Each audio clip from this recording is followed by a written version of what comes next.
বাংলাদেশে এসছি সেই বাংলাদেশের নবজন্ম 5ই আগস্টের পরে। সেই 5ই আগস্টের পরের যে বাংলাদেশ, তার প্রত্যাশা এবং পূর্ববর্তী বাংলাদেশের প্রত্যাশা একরকম নয়। যদি একরকম নাই হয়ে থাকে তাহলে আমাদেরও ভূমিকা, আপনারা যে ভূমিকা পালন করছেন এই 5ই আগস্ট পরবর্তী বাংলাদেশের, সেই ভূমিকা যাতে আমরা পালন করতে পারি সেই সহযোগিতা আপনারা সবার আগে করবেন। যে আন্দোলন থেকে এই নব বাংলাদেশের সৃষ্টি, সেটি ছিল বৈষম্য বিরোধী আন্দোলন। বৈষম্যের সূচনা মূলত দুর্নীতি। যদি আমরা দুর্নীতিগ্রস্ত না হতাম, বৈষম্য সৃষ্টি অনেক কম হতো। সুতরাং আমরা যদি এই দুর্নীতিকে কাট করতে পারি, আমরা যদি কমিয়ে নিয়ে আসতে পারি, তাহলে বৈষম্য ক্রমাগত কমতে থাকবে। কাজেই এই কাজটা যাতে আমরা করতে পারি, আপনারা সবাই যদি সাহায্য করেন, আমি বিশ্বাস করি এটি আমরা কমাতে অনেকাংশেই সক্ষম হব। দুর্নীতি একেবারে নির্মূল করতে পারবো সেরকম প্রতিশ্রুতি দেওয়া বোধহয় ঠিক হবে না, কিন্তু আমরা যাতে আমাদের সাধ্যমতো কাজ করতে পারি সেটি আমাদের দেখতে হবে। গত 42 দিন ধরে আমাদের এখানে কোনো কমিশন ছিল না, কিন্তু কমিশন ছিল না মানেই দুর্নীতি দমন কমিশন নিষ্ক্রিয় ছিল, এটা বোধহয় বলার সুযোগ নেই। আমি কি আমার সহকর্মীদের সাথে এতক্ষণ আলাপ করে যেটা বুঝলাম, তাতে আমার মনে হচ্ছে তারা এর মধ্যে কাজ করেছেন। কমিশন ছিল না, হয়তো সিদ্ধান্ত পেতে সমস্যা হয়েছে, কিন্তু তারা কাজ কিন্তু পিছিয়ে রাখেননি। আমরা এখন এসছি, আমার সাথে আমার সহকর্মী, তিনি একজন মূলত বিচারক, জনাব আলী আকবর আজিজি, খুবই স্বনামধন্য একজন বিচারক। আমাদের আরও একজন সদস্য আছেন, ব্রিগেডিয়ার হাসান ফরিদ, তিনি শিগগির যোগদান করবেন। তখন আমাদের এই কোরামটি পূর্ণ হবে। তবে কোরাম পূর্ণ না হলেও এরকম 2 জন সদস্য নিয়ে আমরা কাজ চালিয়ে যেতে পারবো। তিনি শিগগিরই যোগদান করবেন আমরা আশা করি। এ সময় আমরা আমি আমি আমি আপনাদের সাহায্য করি। এই সময় আমরা যে কাজগুলি করব বলে আশা করি, তার মধ্যে প্রধান, আমি আগেই বলেছি, জনপ্রত্যাশা একটা গুরুত্বপূর্ণ বিষয়। এই সময় জনগণের প্রত্যাশিত বিষয়গুলি কি কি হতে পারে? আমরা যেসব বিষয়ে বড় ধরনের দুর্নীতি হয়েছে, যেসব বিষয়ে রাষ্ট্র বিশেষভাবে ক্ষতিগ্রস্ত হয়েছে, এবং যারা এই কাজগুলি করেছেন তারা যাতে শেষ পর্যন্ত ছাড় না পান, আমরা চেষ্টা করব সেই কাজটা যাতে আমরা সঠিকভাবে, ন্যায়পরায়ণভাবে, যথাযথ তদন্তের মাধ্যমে সমাপ্ত করতে পারি, যাতে শেষ পর্যন্ত এমন না হয় যে আমরা একটি অসমাপ্ত তদন্ত কিংবা বায়াস কোনো তদন্ত কিংবা কোনো রাজনৈতিক কিংবা অন্য কোনো মতাদর্শে প্রভাবিত হয়ে আমরা তা কাজ না করি, সেটি আমরা লক্ষ্য রাখব। আমি বিশ্বাস করি আমরা খানিকক্ষণ আমরা আলাপ করলাম, তাতে আমার মনে হচ্ছে মানসিকভাবে আমরা 3 সদস্যই একই মতাদর্শের অনুসারী। আমাদের নিরপেক্ষভাবে, ন্যায়নিষ্ঠভাবে আমরা আইন মেনে আমরা কাজ করে যাব, এবং ইনশাল্লাহ আপনারা যদি আমাদের সহযোগী হন এবং আমাদের যে ধনাত্মক যে বিষয়গুলি, সেই বিষয়গুলি যদি আপনারা প্রচার করেন, জাতীয় উপকৃত হবে। এবং এই বার্তাটি আপনাদের মাধ্যমেই সবার আগে যাওয়া দরকার। দুদক নিয়েও অনেক প্রশ্ন বাজারে আছে, দুদক নিজে কতটা দুর্নীতি করে। আপনারা এই প্রশ্নগুলি আমাকে করতেন, আমি জানি। সেই প্রশ্নগুলি আগে আমি বলি। দুদক যদি দুদক এই সমাজেরই একটি অংশ, কাজে সমাজ যদি দুর্নীতিগ্রস্ত হয়, দুদকও খানিকটা দুর্নীতিগ্রস্ত হতেও পারে। তো সেক্ষেত্রে আমরা চেষ্টা করব যাতে আমরা এই ক্লিনজিংটাও করতে পারি। এরকম বেশ কিছু অভিযোগ আমার বিরুদ্ধে আছে, সেটাও আপনারা দেখবেন। আমাদের যে কারো বিরুদ্ধে কোনো অভিযোগ যদি থাকে, ন্যায়নিষ্ঠভাবে আপনারাও সেটা বিবেচনা করবেন, পর্যালোচনা করবেন, করে তারপরে আপনারা একটা সিদ্ধান্ত করবেন। এই সমাজের মুখপাত্র আপনারা, আমরা ঠিক মুখপাত্র নই, এবং আপনারা এই সমাজকে সঠিকভাবে উপস্থাপন করেন। এই উপস্থাপনা যদি আপনারা করেন সঠিকভাবে, দুদক আপনাদের কাছে ঋণী থাকবে।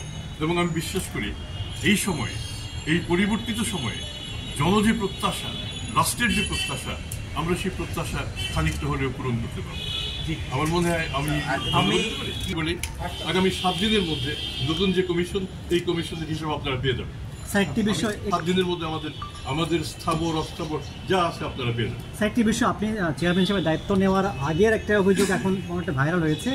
বিমানের এমডি যখন আপনি ছিলেন, তখন আপনার বিরুদ্ধে শত শত কোটি টাকার দুর্নীতি, শত তো কম, আরো বেশি।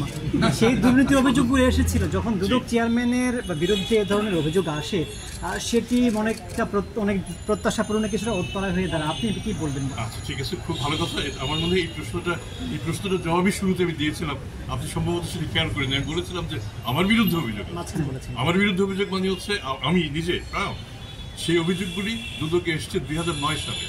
9 থেকে 22 পর্যন্ত এর উপরে বহু তদন্ত হয়েছে। তদন্ত হয়ে 23 সালে দুদক থেকে এই অভিযোগগুলি যে প্রমাণিত হয়নি সেই প্রত্যয়ন দুদকই করেছে, এবং এটা কিন্তু 5ই আগস্টের পরে নয়, আর অনেক আগে।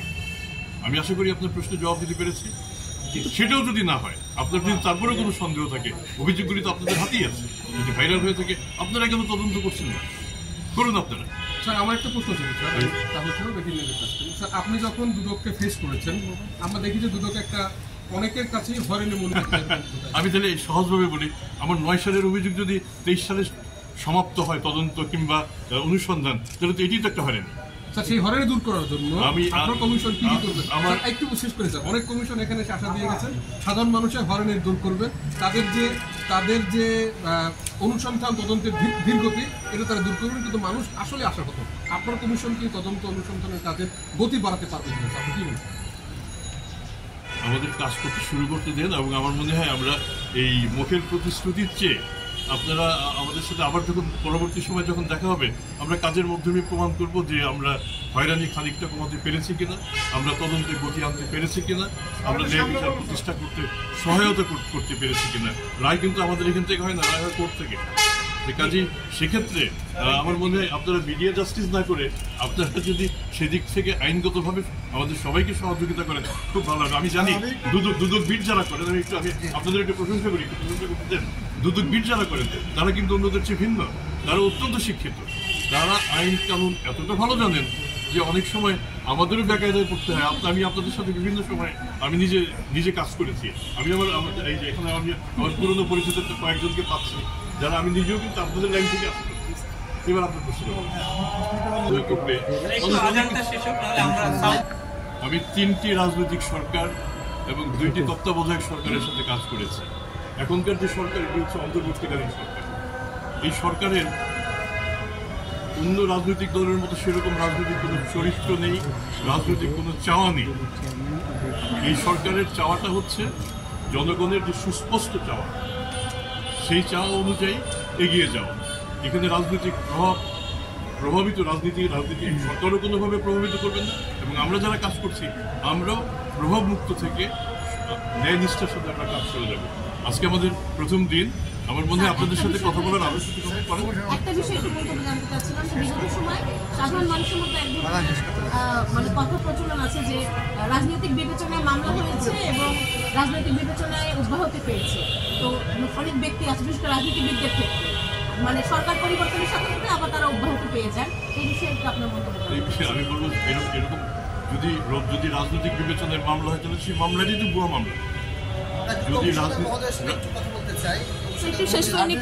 আপনি শুধু এইটুকু দেখেন, যদি রাজনৈতিক বিবেচনায় মামলা হয় অপরাধের উপরে, রাজনৈতিক বিবেচনায় মামলা হওয়ার সুযোগ কোথায়?